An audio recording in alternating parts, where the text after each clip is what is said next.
Hi there, it's Matt here, and welcome back to the show. In the past, we've spoken a lot about how sleep is interrelated in an incredibly intimate way with learning and memory. I thought, why don't we do an in-depth episode on a very simple topic?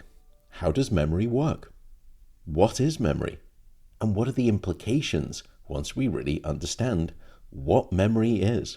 There is someone who has such an astute, in-depth, truly exceptional understanding of memory and human memory specifically, and that is my guest today, Dr. Charan Ranganath. He is a renowned neuroscientist. He is the author of a new book, which you should absolutely buy if you're fascinated by any of this, Why We Remember: Unlocking Memory's Power to Hold On to What Matters. Dr. Ranganath is the director of the Dynamic Memory Lab at the University of California, Davis, and his groundbreaking research, I think it's fair to say, it's really reshaped our understanding of how human memory works specifically. We've already spoken of memories as these individual, isolate little islands that sit within our brain. But we've also spoken a little bit when we spoke about semantic memory as to how we are adding to that to build these general gestalts, here is how the world works. Is this the case? Should we not think of memories as these tiny little fragment islands like an individual file on our laptop? Our laptops were arguably much better at retaining each element of information than our brains were, as you've described. But they're not intelligent. Our minds were much more intelligent because they seem to then take things that we've been learning and then intersect them with all of our back catalog of information to build webs of association that are stored in these distributed networks. So is it true that memory isn't quite just like a collection of all of these individual files in all of these different folders? And if that is true, that they're richly interconnected, why would the brain have evolved a memory system to interconnect and build associational webs versus keeping everything separate and just organized and discrete? One thing that I like to say is if you think about episodic memories, these are memories for individual experiences. They exist in kind of an ecosystem. That is, that they're not independent of each other. I always look at some of your work with sleep as a beautiful example of this, where people would often say, well, during sleep, your memories consolidate. You have individual experiences that become crystallized and rock solid over a night of sleep. That view works if you have an individual experience that's completely disconnected from everything else. And so you can study this in animals. These animals have two salient memories. And yeah, you can find consolidation where a single memory crystallizes. But when you have this whole ecosystem of interrelated memories, and you start to mess with one memory during sleep, it has these ripple effects across the whole ecosystem. And that's what allows you to take these little bits of experience that you have and build that larger web of knowledge that you're talking about, for instance. And it can also produce competition and lead to forgetting, where if I'm trying to remember the name of that guy who was in that thing, and I pull up the wrong name, and so I pull up George Clooney, and I'm like, oh, God, no, that's not it. I'm trying to remember the other name. Well, those memories are competing with each other, right? And so then finally, a day later, I remember it was Brad Pitt, but by that time, it's too late. So that's a kind of forgetting that happens because of competition in this web of interconnected memories that we have. There's pros and cons to this, but basically, the reason that we remember the way we do is, as you pointed out, to extract meaning from our experiences. I like to tell people, take this very moment. Every past self that you have been is basically dead. All that you are is this moment right here. And the only purpose of memory of all those past selves is to be able to give you options and help you understand what's happening in this moment and prepare you for what's about to happen next.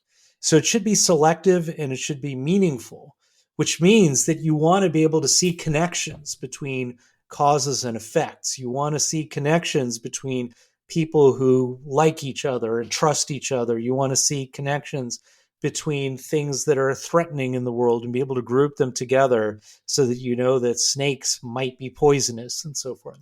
So there are all these areas where you want to generalize. I always think it's beautiful to look at machines as a good contrast. So if you look at something like ChatGPT, all these tech bros and all these computational people say, oh yeah, ChatGPT, it has schemas, it has memories, it's just like people. It's like, no, it's not. Because if you're trying to train ChatGPT, you give it gobs and gobs of information and it learns very, very slowly. And then you want to update that knowledge. Well, you got to just start from scratch, give it everything, and then have it learn all over again. And the reason is that if you have a machine that's trying to learn bit by bit by bit, you have two choices. One choice is you try to remember every event. And if you do that, what happens is you start to forget and you lose the ability to generalize meaningfully. So if you learn that a eagle is a bird and a crow is a bird, and by the way, eagles have wings and crows have wings, and they both have beaks and they both fly. Well, that's great. Then you learn, well, a penguin's a bird and it has beak and it has wings, so to speak. But penguins actually swim, they don't fly. Well, now you have a problem. ChatGPT is trying to figure out, is a penguin a bird or not? Do birds generally fly or do they not?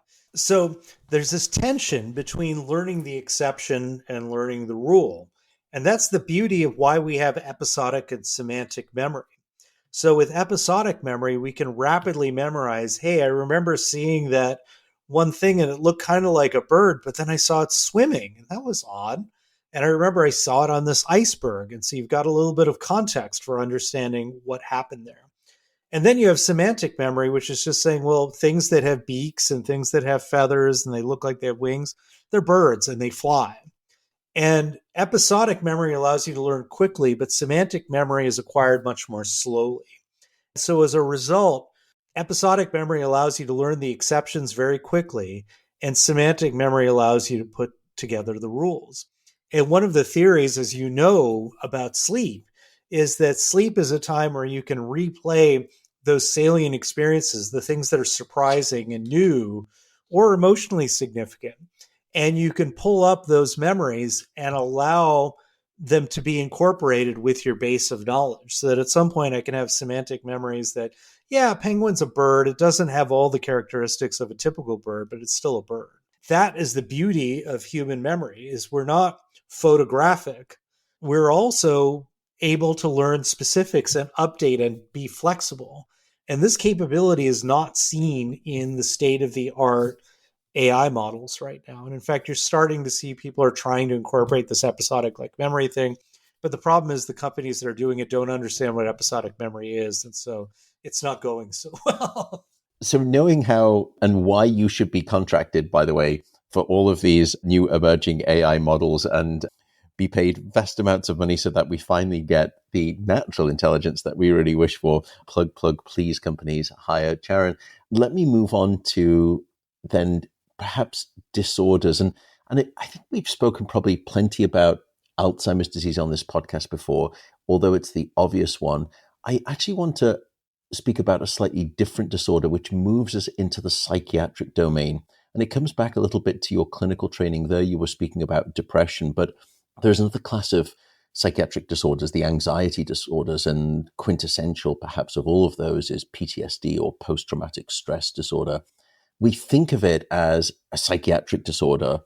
We don't often think of it as really a memory disorder until we really think about it, and then it becomes so obvious. But can you help us understand, number one, why we should consider things like PTSD somewhat of a memory condition or a memory disorder, or maybe disorder is the wrong term, but focused on memory? And then the second is, tell us a little bit more about what is emerging in the therapeutic domain for targeting memory dysfunction in PTSD, particularly around this new era of psychedelics. One thing that I like to say is that depression is essentially traumatic memories projected backwards. Anxiety is traumatic memories of some kind projected forward. Trauma, of course, varies from person to person, but in post-traumatic stress disorder, you have a particular kind of trauma. It's either an acute stressful experience that's just utterly intense, or a chronic experience. So for instance, somebody could have a acute experience of a car accident or having been sexually assaulted, or they could have a chronic experience like a soldier who's been in the Vietnam War or something like that, and they're just seeing combat day after day after day. Those experiences, not everybody, it turns out that like the prevalence estimates I've seen are something like 1 in 5 or even less than that, who undergo a significant traumatic experience will actually develop full-blown PTSD. And there seems to be a spectrum of responses that people have. But in PTSD, there's a characteristic set of symptoms. One is the recurrence of the memory. And the recurrence of the memory, and we've discussed this already, can be so vivid that people experience what's called a flashback. So the flashback is a extreme form of memory retrieval where people do feel like they're back in the time and place of the trauma. You also get, interestingly, and I'd love to hear your opinion about this, you get nightmares and night sweats and night terrors that come up where people, they're haunted by the trauma in their dreams as well. And that's something I really don't know about it. I would have to pass the baton to you on that. But these are all tied to a particular traumatic event or a set of traumatic events. I actually talk to people about this because when I give talks to the general public, about 4 out of 5 people will say, help me improve my memory. And 1 out of 5 people maybe will say, help me forget this traumatic experience that I've had. And I just have enormous sympathy for these people because it is really hard when you've experienced these traumas and they just keep coming back to you. And part of the memory disorder is that they get the emotional experience of it every time. So in other words, if I have PTSD and I'm remembering combat trauma, I will re-experience that in a flashback and my heart's racing and my eyes are dilating and my brain is telling me I'm under imminent threat. Well, what happens is every time I have one of those flashbacks in a new context, I'm becoming re-traumatized. And so this traumatic memory that was associated with one time and place tends to spread like a virus to other times and places. And at some point, what happens is all of your familiar times and places tend to be somewhat traumatic, and everywhere you start to feel unsafe. For those who are struggling with sleep, one recommendation that I've mentioned on this podcast before is meditation. To be honest, I was a complete skeptic at first. I just thought it was all a little bit out there. But the data was just so strong for sleep. So I tried it, and that was 7 years ago. And I've now been meditating for 10 minutes before bed every night. The app that I've been using is called Calm, and I decided to partner with them. And Calm have agreed to offer a full 40% off its premium subscription to you, the listener. So if you want to get that 40% off and start your meditation journey, just go to calm.com/Matt Walker. So that is calm, CALM.com/Matt Walker. One thing that is helpful, and I've done some of this in my clinical training, is group therapy. Part of the beauty of group therapy is you get a bunch of people together who've experienced a similar kind of trauma, and everyone starts to tell their story about it. But the interesting thing is if I actually communicate a trauma, let's say it's an event that's incredibly shameful for me. I used to hear about soldiers who felt responsible for other soldiers who died, and they would go years without telling that story. And so then they would tell the story to the group, and just the act of telling that story would change the memory just a little bit because they had to communicate it to the group. And then the group would give their reactions. And rather than saying, you should be ashamed of yourself, they're like, I totally get how you feel. I've had a similar experience. And so getting this empathy response now allows them to look at that memory from a different direction. And so we talked about the malleability of memory in terms of false memories, but there's a beauty of being able to update your memories, which is these traumatic memories that are associated with shame and guilt or fear or anger even can be reframed when you get this chance to talk to people and process it and tell that story over and over and view it from a different perspective. And I talked to a podcaster named Lewis Howes who actually had this experience in his own life. So that's one thing. And that's what happens with cognitive behavior therapy in group settings. It can be very powerful. In some ways, we are reactivating the memory. We're sort of going back to that trauma folder. We're double clicking on the file of that memory. And then by opening it back up and having that text of the memory in front of us, metaphorically, by doing that kind of group therapy, are we in some ways trying to edit the script, or are we just simply saying, we're not changing the memory itself, we're just simply adding addendums and notes to it to say, it's understandable. You don't have to feel this way. You are not responsible. You should not have shame. What is the act of that group therapy and talk therapy, and what is that doing to the memory trace itself to make it more palatable, to make it more amenable, to make it less traumatic? I think it's a little from column A and a little from column B, because sharing these memories in a supportive context changes a lot of people's hard-coded assumptions. Because part of the problem was, we talked about this idea that memories are a thing. And in fact, biologically, you can show that that visceral feeling of being threatened, let's say a soldier might have at war, can be biologically affected without affecting the content of what people remember. So that ability to remember what happened to you is different than that feeling that you get. But they typically go together. So if a person has PTSD, it might start with this palpable feeling of being under threat.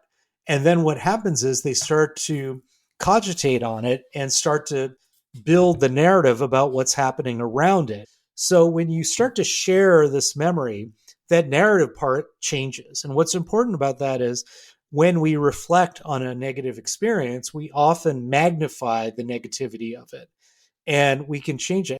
If you think about it, somebody who goes and has a traumatic event where somebody's pointing a gun at them, the threat responses that are happening in the brain are not all that different than what would happen if you and I just decided to go skydiving tomorrow. We just jump off a plane. Even though that's something we're choosing to do and we're excited about, our brain is going to send off these signals that say, hey, this is dangerous. Don't do this. And the difference is the way we're framing it and the story we're telling around it. And I don't mean to reduce traumatic memories to just a figment of your imagination. It's absolutely not. But what I'm saying is that the way in which we cognitively process that threat signal that we're getting is very important. And I think the process of telling the story changes that memory a little bit. It changes that content. But you often still have this issue of the brain really wants to hold on to this traumatic event, because ultimately you're better off playing it safe than you are putting yourself at risk. And so the brain's going to err on the side of holding on to this memory for something that you want to avoid in the future. This is where other techniques are coming in. We know from animal research that just the act of remembering something, especially if you give people a partial, or an animal a partial cue, you kind of remind them, but they don't actually fully remember the memory. What happens is the memory actually can be reshaped a little bit. Chemically, you can even do some manipulations to delete it altogether. And so they call that process reconsolidation, meaning that this memory that you've sort of opened up becomes a little labile. And what researchers would like to be able to do is say, well, I want to allow you to remember that you had this traumatic experience, but make it less painful for you and turn down the volume of that threat response that your brain is producing. So we're still trying to figure out the best ways to do it. I've not been totally sold by anything I've seen on some of the clinical translations, but the thing that I'm most enthusiastic about is psychedelics. Processing trauma under the influence of psychedelics is interesting because these psychedelics promote massive plasticity. I mean, you can see this in terms of, like, there's usually a day or two of integration that happens after somebody has had a psychedelic experience, because your brain is such a massively plastic state. But people can also process these traumatic memories in a way that's very distant. Their perspective can change. And so they can disentangle their conscious understanding of the experience from what's going on with these threat responses. So you have like a plastic brain that is now in a state where you can process traumatic memories from a drastically altered perspective. And I think that may be a critical ingredient to the success of psychedelic therapies for traumatic memories, is this ability to both have plasticity, but reshape the narrative, reshape your perspective, and view things from a distance. And I think those two things may be crucial. So the idea would be that these drugs almost loosen the tight knots of the original trauma memory. And then not only does it sort of loosen those knots, but it allows them to become even more porous to the capacity of updating and reframing. And therefore, through that, it starts to act like that soothing balm on the trauma memory. And it makes it increasingly over and over again with each repeated psychedelic treatment, guided clinically, of course, to just absolve it of almost all those sharp emotional edges that are the things causing the traumatic psychological pain in and of itself. Is that what these drugs seem to be doing? And the reason they relax how tightly bound it is and make it more porous is because of this malleability of our neural circuits. That's my speculation, I should say. We don't know for sure, but actually, my neighbor who directs the Center for Psychedelic Research at UC Davis, he's developing all these new pharmaceuticals that are alternatives to psychedelics that are out there for treatment of trauma. The big finding over and over again is that these compounds drive plasticity. And that seems to be just a very big part of the puzzle. Because if you want to disrupt traumatic memories in animal models, what they do is they mess with plasticity. They remind an animal of an incredibly fearful experience that they've had, and then they turn off plasticity so that basically that experience can't be reconsolidated. And I think psychedelics may work in the opposite direction, where they become hyperplastic to the point of just dramatically being able to reshape the landscape of that. And I think you said it, as always, quite eloquently in terms of like making this memory that's there very porous and allowing you to seep in a different way of experiencing that event. It's such an exciting event horizon. Obviously, I think with great power comes great responsibility. And I think these medications wield that type of power, and therefore the responsibility required for use is going to be very high. And I think people like Tim Ferriss have voiced great guide rails and concerning statements about this, despite being very pro. I think it's going to be transformative. And I think the way we think about memory is going to be at the heart of it. A partner of today's podcast is the genetics service 23andMe. Gosh, I've been a 23andMe user for 8 years now, and it was mainly to stay informed about my genetic predispositions to conditions such as Alzheimer's disease and cancer. But something that also encouraged me as a sleep scientist is 23andMe's focus on sleep genetics, which they've integrated into their reports. It's really pretty fascinating. Their sleep insights include information on whether you're genetically more inclined to be a morning person or a night owl. And you know from this podcast, we've spoken a lot about your chronotype, and that's what they will provide in terms of your genetics. They will also give you insights on how deeply you might sleep and whether you are predisposed to experiencing light sleep or even restless sleep. They've got some interesting information even about your insomnia genetic risk predisposition. I think these details can be useful if you're looking to understand why it is that you sleep the way that you do, and also maybe set specific expectations and plans regarding your sleep routine so that you can perhaps better fit your natural genetic sleep tendencies. For anyone who is curious about how their genetics can help them understand their sleep, and of course, a lot more beyond sleep, just go to 23andme.com/Matt Walker. And that is the number 23.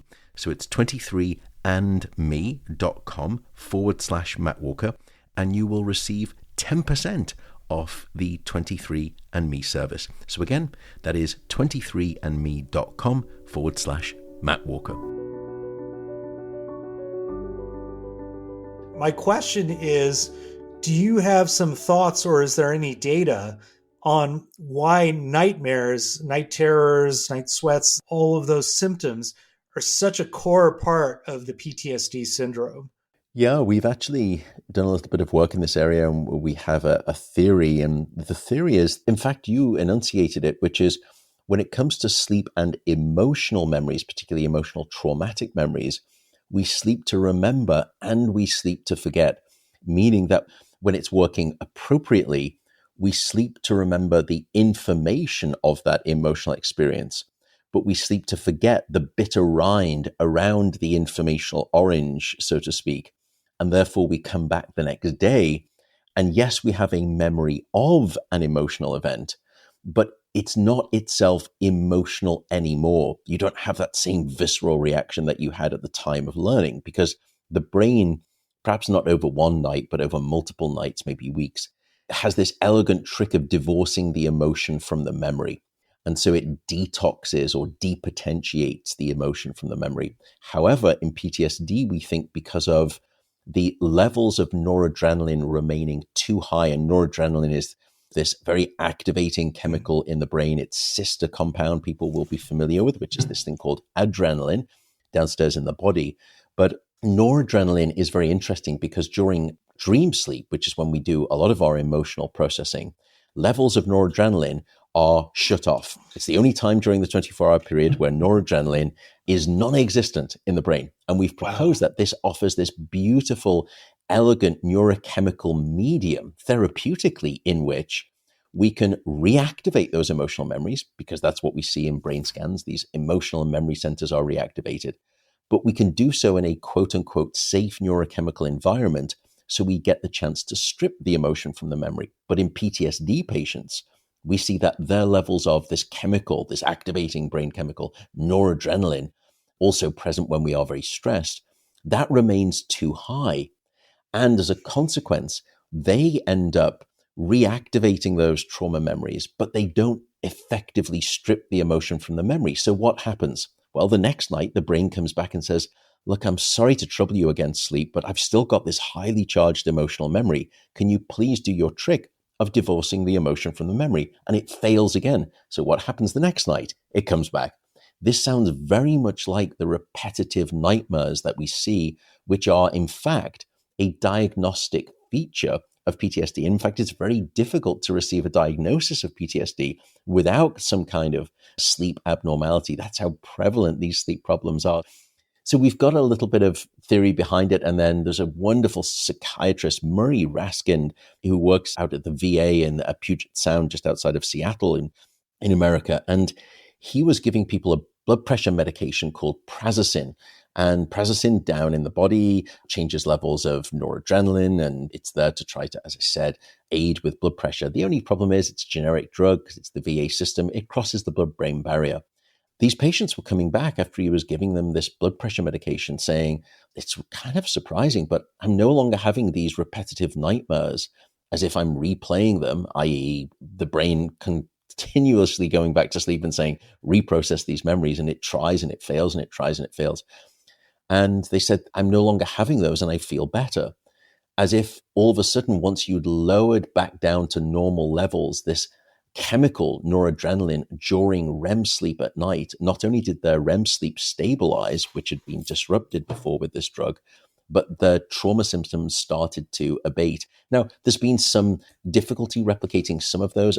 Some people have not replicated that fact, but that's how we typically have been conceptualizing these trauma replay memories, this broken record phenomenon of PTSD, and how it works normally and how it fails in PTSD. Does that make any sense, Charan? Oh, God, that's the best explanation I've ever heard on the topic. And I did not think about this idea that noradrenaline would just be absent during REM. It's REM sleep you're talking about, That's right? correct, yeah. Yeah. It's a Oh, God, stunning that's so feature of it. cool. I Completely love shut off. this. So let me ask you two last questions. one thing that people are going to be desperate for. What are any tips that you can give to try to improve memory? I know we've spoken a lot about the virtues of forgetting today, but a lot of people would really love to try to help improve them. Are there any tips, anything, it's like people saying to me, give me your quick tips to sleep better. It's going Yeah. to be tough, but can I lambast you with that question in equivalency? And then the second is, with this radical new era of technology innovation that we're going through and AI and neurotechnology, is there anything that you're excited about? Is there anything on the event horizon that you could tell us about that you think is just next level exciting stuff? So tips for better memory, and then finally, anything coming down the pipeline. Yeah. In terms of tips, I mean, I don't know if you had this experience with your book, Matt, but there's certain things that I wish that I had written in my book afterwards, and articulating these answers to people kind of crystallized some of these things that I should have written in the book. And so in terms of in the moment, what I would say is there's two very important pieces. One is assume that you will forget unless you do something to actually prevent yourself from forgetting. And what I Yeah. mean by this is if you just look at arbitrary information that people have to memorize, all the data suggests that basically people will forget about 60% of it within a day. The majority of those details will be lost within a day, right? So I say this because often people come in to life thinking I should remember everything. I can give you 1,000 memory strategies, 1,000 hacks, 1,000 tips. And frankly, there are people who are much better than me. I'm sure you could go to Jim Quick's podcast and get a lot of great tips. But unless you use them, they're worthless. If you have a tool that you never use, you might as well not own it. So this is a pretty crucial thing. So the second thing is, what are the tools that you can use? And there's all sorts of different strategies, as you've alluded to. Most of those strategies have something in common, which is they center on the idea of what's called a retrieval cue, meaning that when you're remembering an event or you're trying to remember something, I'm trying to remember the name of this person I met at the party last night. I'm trying to remember this word in Spanish that I had tried to memorize on the plane when I was trying to learn Spanish on the plane or whatever. These things we're trying to remember. Well, if we're just coming in cold, we have to generate cues. We have to generate little hints for ourselves to try to figure out how to get back to that memory that we're looking for. So we talked about this idea of having a web of associations. And the broader of a web of associations you have around a memory, the easier it is to cue yourself in the right way to get back to it. So what I tell people is when you have an experience that you're trying to remember, plant cues. Planting a cue is very simple. I'm going to put my keys down and I want to be able to remember where I put my keys. Look around the room. See, oh, there's a funny lamp in the room. I want you to imagine yourself seeing that lamp and then thinking, oh, I better get my keys on the counter next to the lamp. Those little bits, those acts of imagining something can give you a rich memory. So now every time I see that lamp, it's a reminder of where I put my keys. Likewise, if I'm meeting somebody and I meet somebody who has wiry hair, and let's say their name is Bill, I might remember them as Brillo and go Brillo Bill and use the hair as a retrieval cue for the name, because that idea of linking their name to a Brillo pad or something might be a good way of doing it. No offense to people who have very curly hair. But my point is that you want to be able to have something that's going to serve as a reminder that's right in front of you. And that is going to be the best way to try to remember something, is to link it to something that's either going to be in front of you when you need it, or link it to something that you already know. That's the other big way of doing it. For me in academics, I'm meeting people all the time, but it really helps me if I've read a paper by that person, because then I can tie the name to the face easier somehow, because I can associate their face with a broader web of knowledge that I have. And so that's another way of doing it, thinking about the meaning of what you're trying to memorize, so that way you can be able to pull it up easier. A partner for today's episode is AG1. What is AG1? AG1 is a nutritional drink, and it contains a whole constellation of antioxidants, biotics, minerals, essential vitamins. It's a long list, but you get the the comprehensive picture, let's say. I've never been interested in fads or quick fixes with diets. It just doesn't work. And that's not what AG1 is about. I've been using AG1 for the past couple of years. I have been using it. And just to note, I do buy it myself. I'm not interested in the idea of freebies for the obvious trappings.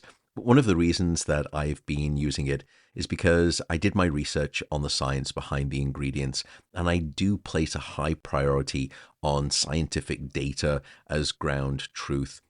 The new formulation that AG1 has, it has over, I think it's 50 revisions and improvements. That's how dedicated they are.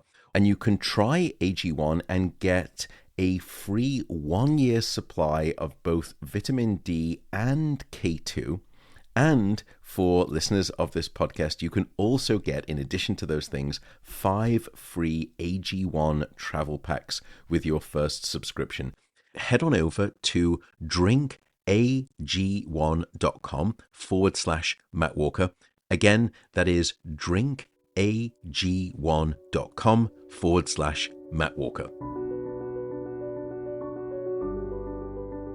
The third tip I give people is test yourself. As we talked about, memories can be modified when we retrieve it. And so the act of testing yourself on a memory, as it turns out, identifies the weakness in the memory. It identifies the connections between the neurons that are not actually helping you. And it allows you to prune those out and strengthen the ones that are the useful ones. And you can actually see this at play in artificial intelligence as well. That's how you do it, is you do this error-driven learning process. Is there a moment in time when they should do this? Should you do that as soon as you've learned something? Or should you say, okay, I'll wait until this afternoon to do it? Or how temporally sensitive is it to test yourself on that after you've acquired the information? It's fascinating because it is temporally sensitive, but it's never too early to start. And what I mean by that is you can test yourself before you've actually learned the information. Let me repeat that. Testing yourself before you actually know the answer can enhance memory.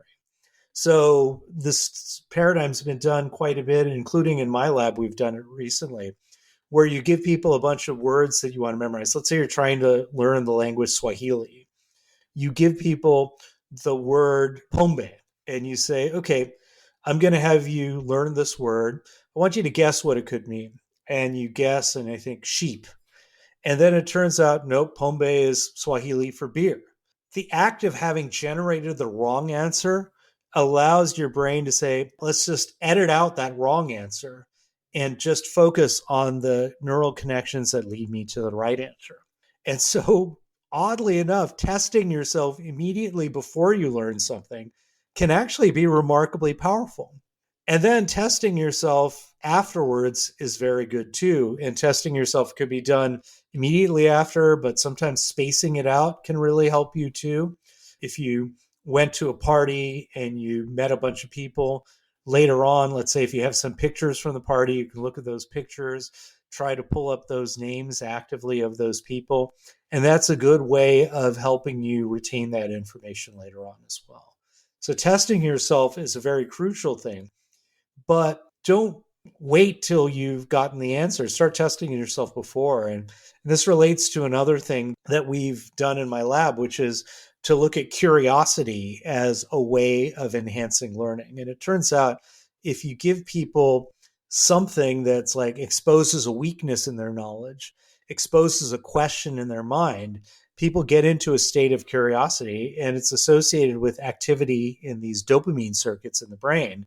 And it seems to enhance learning and retention of new information. So that's something else that you can do, is stimulate your curiosity and go with that. Brilliant tips. Thank you so much. I'm already plotting exactly how I'm going to enhance one's memory such that people look at me less dimly. It's going to be a desperately Herculean challenge, I have to say. Nevertheless, What is there in the future for memory in terms of technology and AI? And what are you seeing? Do you envisage anything? Do you know of anything that's coming down the pike, as they say here in America? Help me better understand the future here. What I am seeing in the AI world has not impressed me as much as it should. And that might be because I'm not deep enough into it. Because what I think a lot of the big approach right now is big data and just developing techniques that rely on a massive amount of training data.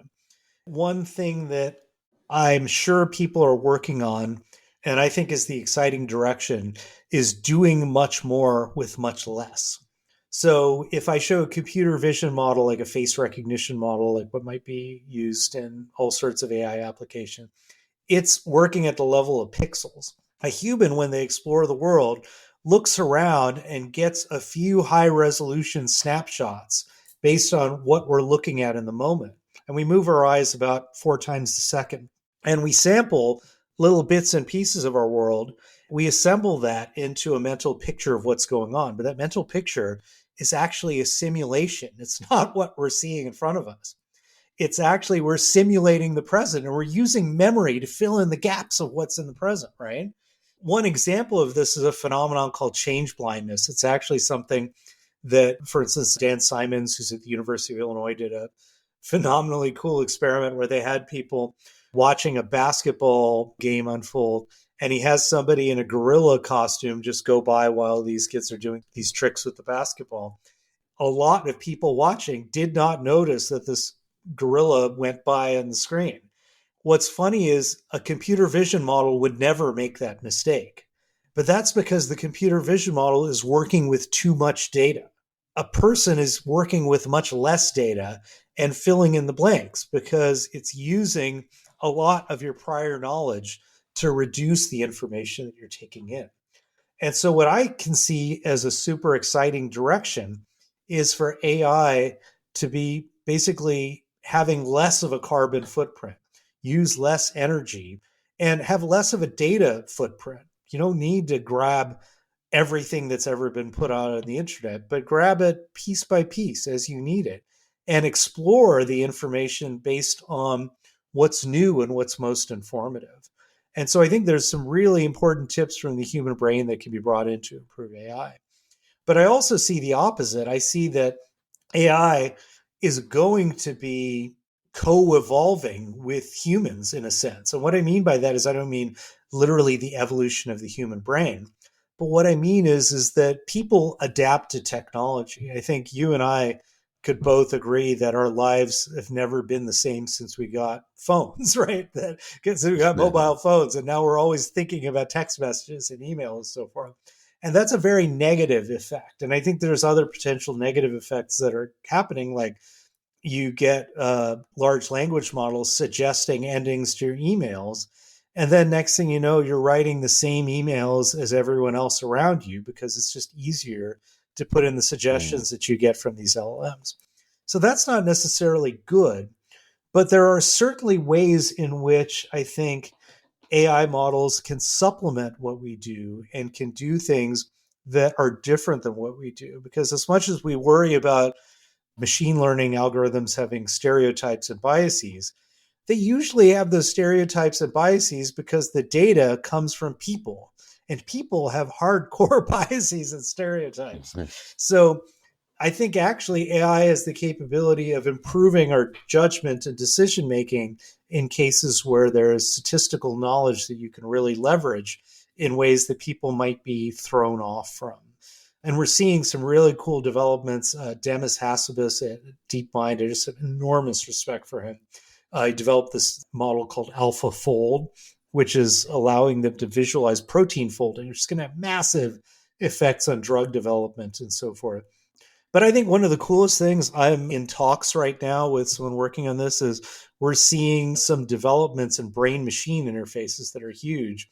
The company Neuralink has developed these incredible technologies for recording from massive numbers of neurons to be able to actually harness what's happening in neurons and train different computer models to do things based on what's happening in these populations of neurons. And I think right now, they're at the level of just being able to restore movement capabilities or use an external prosthesis. But we're right now working with researchers who have access to these large numbers of neurons and being able to think about, can we do cognitive restoration? Can we develop technologies based on what we know about memory and based on AI approaches to handling large amounts of data to actually be able to restore people's capabilities to remember and to bring them to a level of being able to pull up episodic memories, say if they have amnesia because they had a stroke or they nearly drowned or they had a heart attack or something, and to be able to restore memory capabilities in those individuals. So I think that's going to be really huge. What would the concept be, as much as you can say, in terms of mechanistically how that works? Is it that you are utilizing external processors to bootstrap and use as a crutch to help support them, so you act like an artificial choir to a flagging lead vocalist to bring back online a capacity? Or are you giving them that capacity itself? How would that work? That sounds amazing. Well, okay, so let's be clear. We're very, very far away from it working. But the dream is we already have quite a bit of information that can be gathered from sensors, for instance. And I see. theoretically, you could get information about internal states as well. Meaning the state of the person themselves, and are they emotional? Are they not? Are they just all the things that we described? Emotionality? Is it novelty? Is it social context? You could map a rough proxy of that from signals that you can get from the body and marry that with what you're saying. That's exactly right. Yeah. So imagine you don't have a hippocampus, which is a brain area that's crucial for memory, but in part, it's a very dumb area of the brain that is basically just putting together all of these bits and pieces of activity that's happening in different parts of the brain so that you can basically pull up a snapshot of what the brain was doing at the time of a past event. And so the dream would be to be able to capture what's going on in many different brain areas, for instance, and be able to associate that with information in the outside world and be able to have some way of jump-starting all of these distributed areas in the brain by saying, okay, well, I'm seeing this person's face. I'm seeing Matt's face in person. And I want to be able to pull up something that's the last time I saw Matt. And maybe what I could do is start to stimulate different core areas of the brain that talk to the hippocampus and pull up the neural code that allows me to get into the ballpark of that experience that I had with you. Not to replay it, but just to get in the ballpark. And then at that point, I can use and leverage the rest of my semantic memory to generate some kind of a memory for what happened and reconstruct it properly. This is wild, wild stuff. My goodness. Very exciting. I absolutely adore speaking with you, learning from you.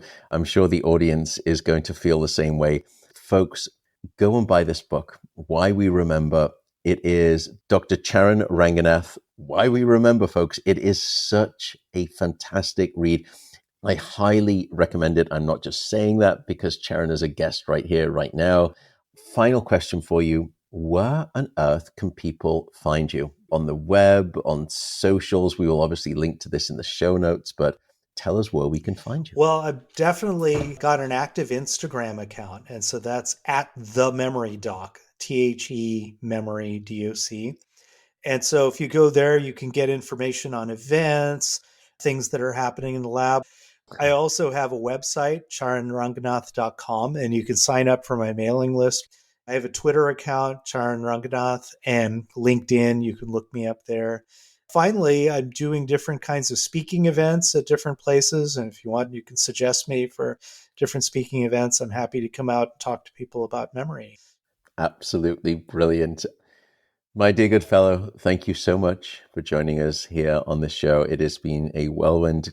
I think you are right at that ultimate bleeding cutting edge of sleep science. Thank you for sticking your head above the public parapet.